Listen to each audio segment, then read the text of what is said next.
Pessoal, uma pergunta que eu tenho recebido muito nos últimos dias é onde e como é que eu devo investir num momento de guerra, num momento em grande tensão, guerra Rússia-Ucrânia, Israel com a Palestina, Israel com o Irão, um ambiente cada vez mais tenso, vários conflitos ao mesmo tempo. E então, quais são as empresas que vale a pena investir, ou pelo menos ficarmos atentos, porque normalmente poderão subir com estes conflitos? Primeiro é preciso perceber o que é que normalmente acontece quando existem estes conflitos. E como sempre, pessoal, eu não sou um conselho financeiro. Se não conheces o canal e gostares, subscreve, faz gosto.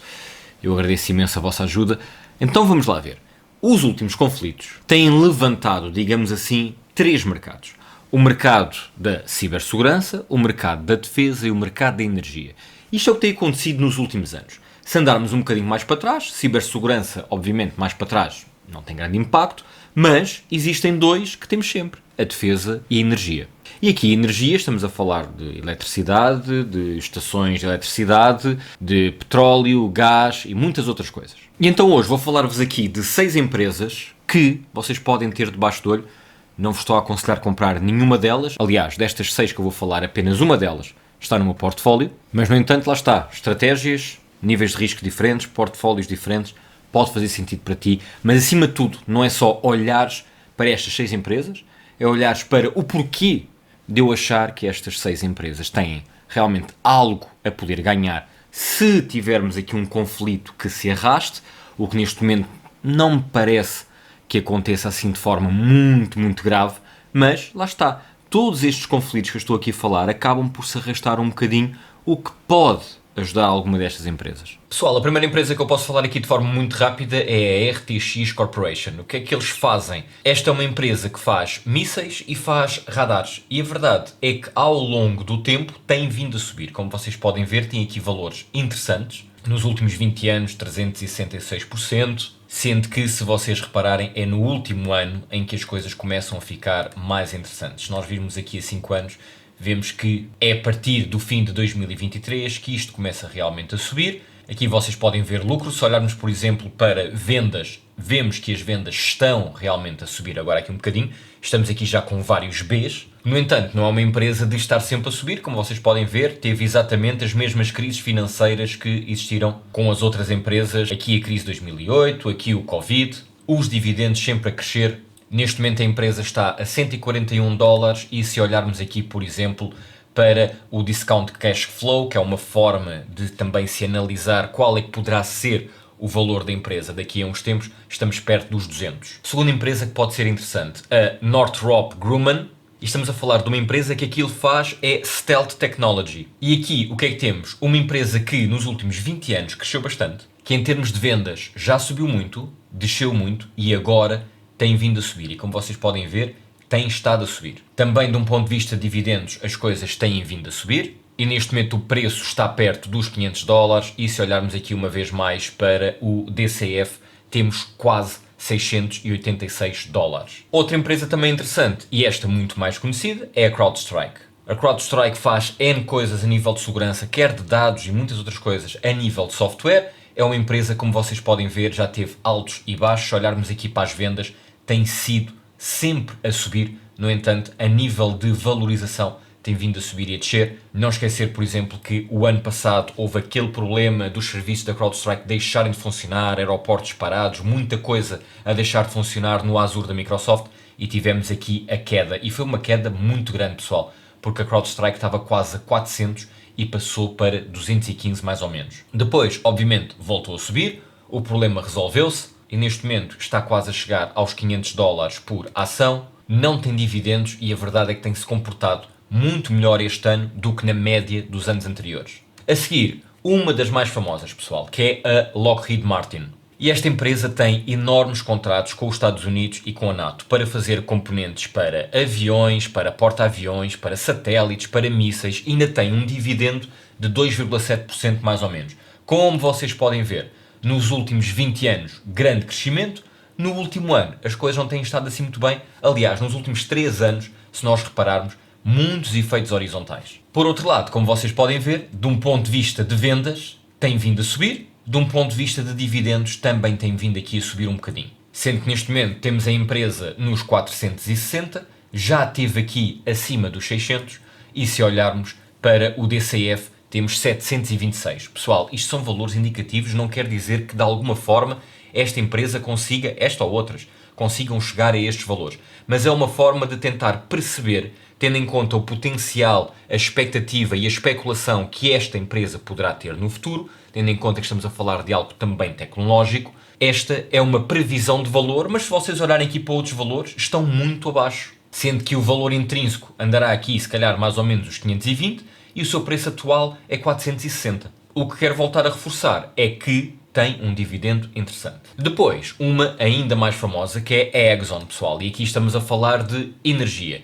A Exxon teve aqui uma ligeira quebra em termos de vendas. De um ponto de vista, por exemplo, de dividendos, tem vindo a subir ao longo do tempo, mas aquilo que é importante ver é que a Exxon não tem tido um grande crescimento. Tem tido muitos efeitos horizontais. Se olharmos, por exemplo, a 20 anos, o que nós podemos ver é algo que é bastante inconstante, mas que muitas vezes sobe em momentos de guerra e depois volta a cair. Aqui caiu, como todas as empresas, com o Covid, conseguiu obviamente recuperar, mas demorou muito mais do que, por exemplo, uma tecnológica, e agora está num efeito horizontal por aqui, sendo que, em caso de guerra, poderá subir um bocadinho. A Exxon poderia ganhar se esta guerra tivesse escalado um bocadinho mais e o preço do petróleo tivesse subido. No entanto, isso para já não aconteceu, o que é bom. A Exxon é uma empresa que está a tentar mudar para energias renováveis, mas tudo isto demora um bocadinho de tempo, até de um ponto de vista da própria imagem da empresa, que é muito ligada ao petróleo e ao gás. Se olharmos aqui para os fundamentos, o que temos é um DCF a 158, mais ou menos, um preço de valor intrínseco a rondar os 136 e neste momento está a 108, o que não quer dizer que de alguma forma consiga chegar aqui ou aqui. Esta é uma empresa que dá bons dividendos, como vocês podem ver aqui em cima, mas não é uma empresa de crescimento normal. Por falar em crescimento, aquela que é a única que eu tenho no meu portfólio e claramente aquela que tem mais a ganhar ao longo do tempo, porque é aquela que está melhor posicionada neste momento. Pode falhar, mas de um ponto de vista de potencial é aquela que poderá crescer mais. Estamos a falar, obviamente, da Palantir. Aqui, grande crescimento a nível de vendas, grande crescimento a nível de valorização, quando chega finalmente o grande boom da inteligência artificial. A inteligência artificial chega aos mídias, chega a todo lado, mais ou menos por esta altura. É aqui que começamos a ouvir falar em inteligência artificial, apesar dela já existir há muito tempo, como vocês sabem. Mas a verdade é que aqui tínhamos um preço de $8 no início de 2023 e agora estamos a falar em 143, máximos históricos, continua a subir. A Palantir utiliza muita AI em tudo o que tem a ver com dados de operações militares, vigilância, tanto para Estados Unidos como para a NATO.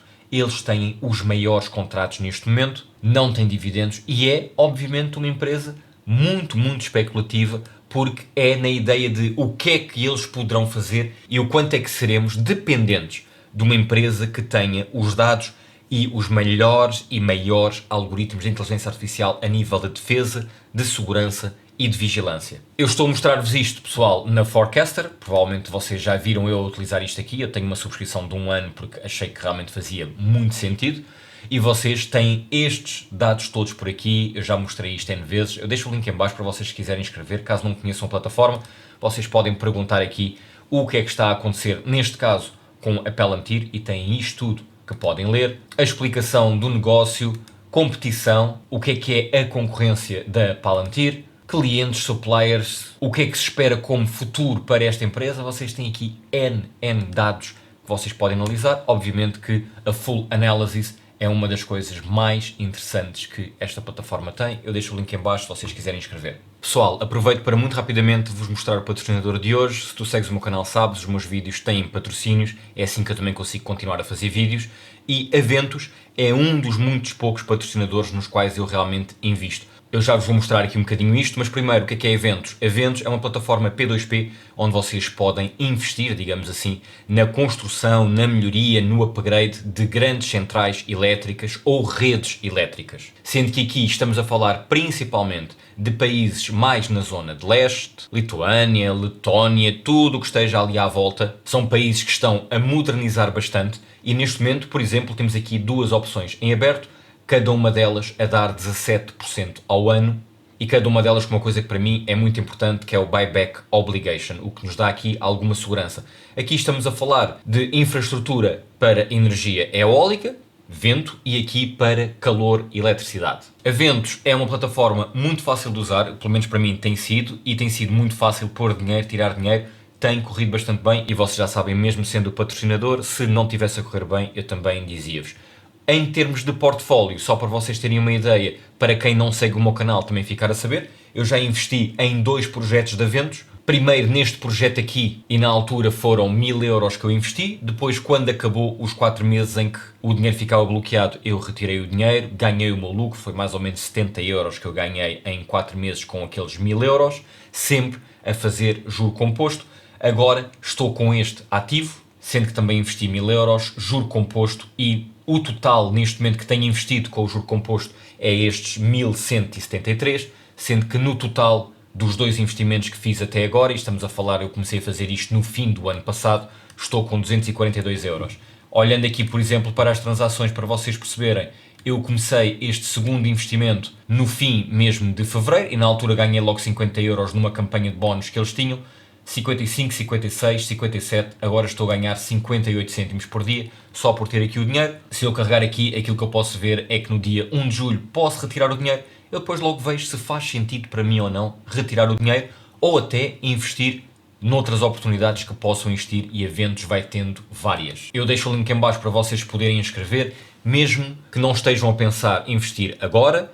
E obviamente, pessoal, isto é só o patrocinador. Todos os patrocinadores, todos os investimentos, tudo aquilo que eu falo, obviamente aqui têm riscos. Comigo tem corrido bem. Se vocês quiserem pelo menos ficar atentos, inscrevam-se. Fiquem atentos aos mails para ver novas oportunidades, novos valores. Mas a verdade é que isto, correndo bem, 17% ao ano, é algo muito interessante. Então, pessoal, agora que já vimos estas empresas todas, vamos ver o que é que aconteceu nas últimas grandes guerras, onde os Estados Unidos ou a NATO estiveram de alguma forma envolvidos. Na Guerra do Golfo tivemos um mercado que tremeu, baixou mais ou menos 17% nos dias antes da guerra, mas desde o momento em que a guerra começou, nos 12 meses seguintes, o mercado subiu mais ou menos 15%. No Kosovo, a coisa foi ligeiramente diferente. Também devido aos intervenientes e à própria localização. O mercado praticamente não mexeu quando a guerra começou, e a guerra do Kosovo demorou mais ou menos 1 ano e 3 meses, sendo que a NATO esteve muito pouco envolvida. 2, 3 meses, acho que eu já não me lembro muito bem. Mas a verdade é que o mercado, durante 1 ano e pouco, subiu 7,6%. O que na realidade quer dizer que com a guerra do Kosovo o mercado até subiu ligeiramente abaixo da sua média. São os tais 10, 11%. No Iraque também tivemos uma queda pequena no início, nada de extraordinário, mas tivemos depois um aumento brutal. Na guerra do Iraque, os 12 meses a seguir, o mercado subiu quase 40%. No entanto, muitas áreas não subiram muito, mas em todas estas, o que subiu foi exatamente aquilo que eu estive a dizer neste vídeo. Foi a defesa e foi a energia. Nos últimos tempos, juntou-se a cibersegurança a este pacote de ações que costumam beneficiar com a tensão da guerra ou a guerra propriamente dita. Isto tudo chega numa altura em que Trump está, entre aspas, num braço de ferro com a Fed, porque Trump quer que a Fed baixe os juros o mais depressa possível. A Fed estava a apontar provavelmente para uma descida de juros em setembro e outra mais para o fim do ano. O que podemos ter agora, também devido a toda esta tensão, é algo um bocadinho diferente. É se calhar a Fed a baixar os juros um bocado antes de setembro, mas também não tem muitas hipóteses. E depois, então, outra no fim do ano. Para além disto, o mercado imobiliário nos Estados Unidos está a começar a arrefecer, o que nunca é um bom sinal. E então, estes são pontos que nós, enquanto investidores, devemos estar atentos nos próximos meses, nos próximos 2 meses, a juntar a estas preocupações. Estados Unidos vai ter que definir, nas próximas semanas, algumas tarifas, digamos assim, ou pelo menos continuar as negociações com as tarifas da China, México, Canadá, que são muito importantes para os Estados Unidos, principalmente estes 3 países vão ser muito importantes. Perceber como é que a NATO vai reagir a este pôr de mão, digamos assim, dos Estados Unidos, que chegou aqui a esta guerra entre Israel e Irão, fez umas coisinhas, veio-se embora e agora cessar fogo. Trump está a tentar mostrar uma imagem de não, eu cheguei ali, resolvi a situação e mandei toda a gente parar e toda a gente parou. Ok, pelo meio, a grande dúvida, caso este conflito volte. E é possível que volte. Voltando, então é preciso perceber se os investidores se agarram ao dólar ou não. E este é o último ponto deste vídeo, pessoal. Em praticamente todas as grandes guerras que existiram nos últimos 50 anos, o mercado agarrou-se ao dólar. O que é que eu quero dizer com isto? Que o dólar valorizou porquê? Porque houve uma grande procura de passar o dinheiro, outras moedas que pudessem desvalorizar com a guerra, para dólares. O dólar respirou fundo, valorizou, tornou-se ainda mais poderoso sempre que tivemos um conflito, quer estivesse os Estados Unidos ou não num conflito. Se isto realmente se prolongar, se Trump não conseguir criar este cessar-fogo que ele está a demonstrar que está a ser ele que está a conseguir, e aqui entra obviamente muito do marketing e da imagem política, mas se realmente este cessar-fogo não acontecer, é preciso perceber não só o que é que a NATO vai fazer, o que é que os Estados Unidos vai fazer e, de um ponto de vista de investidores, até que ponto é que a procura pelo dólar irá fortalecer ou não o dólar. Porque o dólar, este ano, está realmente a cair. Está a perder força, está a perder credibilidade, e isto nota-se nos juros a longo prazo que têm vindo a aumentar na dívida americana. Então é preciso perceber se os investidores, em momentos de aperto, voltam a olhar uma vez mais para o dólar como aquela moeda segura. Então, para já, é isto, pessoal. Para além de Fed, das tarifas, se o dólar consegue ganhar alguma coisa com isto ou não, é preciso olhar e perceber se estas empresas ou outras que fazem algo parecido podem realmente ganhar alguma coisa com pelo menos a tensão de uma possibilidade de uma guerra e de ser uma guerra em grande escala. Portanto, aqui estou a falar de uma coisa ainda mais violenta e mais impactante do que aquilo que estamos a ter, por exemplo, com Israel-Palestina e Ucrânia-Rússia. Estou a falar de uma coisa ainda mais forte. E quando estou a falar aqui de uma coisa mais forte, não estou a falar de um ponto de vista ou de quilómetros quadrados que ganha território ou de mortes. Não, não é isso. Estou a falar de ser mais forte para o mercado. Isto depende muito dos intervenientes que estão nessa guerra. Uma guerra que leve uma ameaça para solo americano, para solo chinês, para Europa mais central, o mercado irá obviamente reagir. E é isso que temos de estar atentos, porque o mercado poderá cair bastante numa fase inicial, ou cair um bocadinho, mas vamos ter sempre algumas empresas que vão ganhar com isso. E eu o que tentei foi mostrar-vos hoje aqui alguns exemplos de empresas que podem realmente ganhar com todo este fantasma de guerra. Pessoal, espero ter ajudado. Um abraço. Até à próxima.